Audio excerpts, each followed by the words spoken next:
بسم اللہ الرحمن الرحیم۔ ثلاثی مزید فی کے ابواب کا اعادہ کر لیتے ہیں۔ یہ 3 کالم ہیں، ماضی، مضارع اور مصدر، اور باب ایک ہی ہے۔ یہ ماضی ہے افعل، یفعل، افعال۔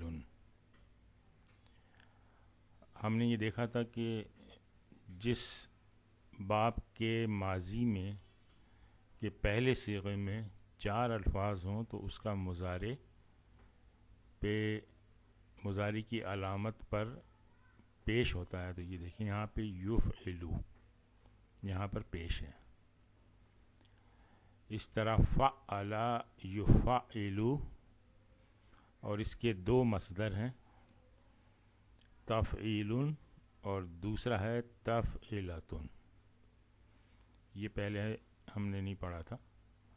تو اس کے 2 مصدر ہیں، ایک ہے تفعیل، دوسرا ہے تفعیلۃ۔ یہاں بھی دیکھیں کہ اس میں 4 الفاظ ہیں، فا، عین اور لام، تو اس لیے اس کے مضارع کی علامت پہ پیش آیا ہے۔ تیسرا باب دیکھیں، فاعل، مضارع ہے اس کا یفاعل، اور اس کا مصدر ہے مفاعلۃ، یہ ہم نے پڑھا ہے، اور ایک اور مصدر بھی ہے اس کا فعال،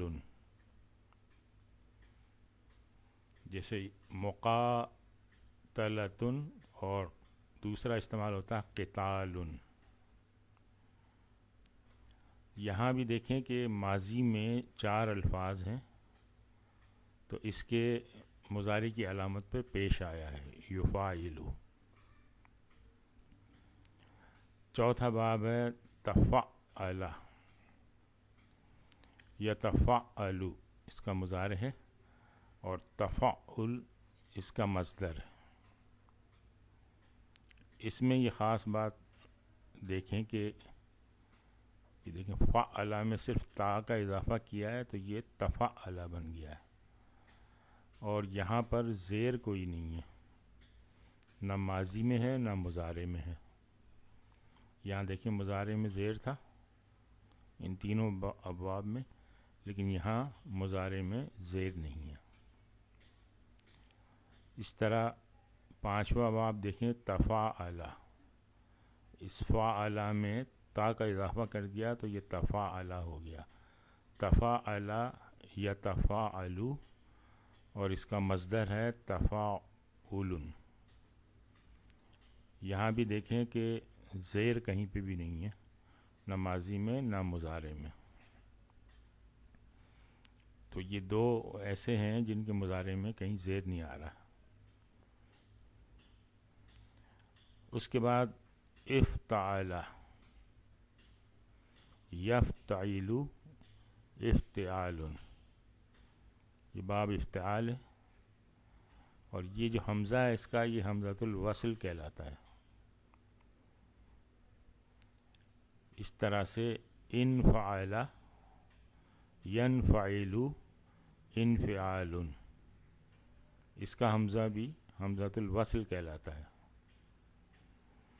اور آخری باب جو ہم نے پڑھا استفعل، یستفعل، استفعال، اس کا یہ حمزہ بھی حمزۃ الوصل ہے۔ تو یہاں دیکھیں کہ یہاں مضارع میں دیکھیں زیر آ گیا، یہاں بھی، اور یہاں بھی زیر آ گیا۔ صرف یہ 2 ابواب ایسے ہیں جن میں مضارع میں زیر نہیں آتا۔ اب صورتحال یہ ہے کہ ہم یہ سارے تفصیل کے ساتھ پڑھ چکے ہیں، تو اگر ماضی آپ کو پتہ ہو کسی باب کا، کسی باب کا ماضی پتہ ہو، تو آپ اس کی پوری گردان کر سکتے ہیں 14 صیغے تک۔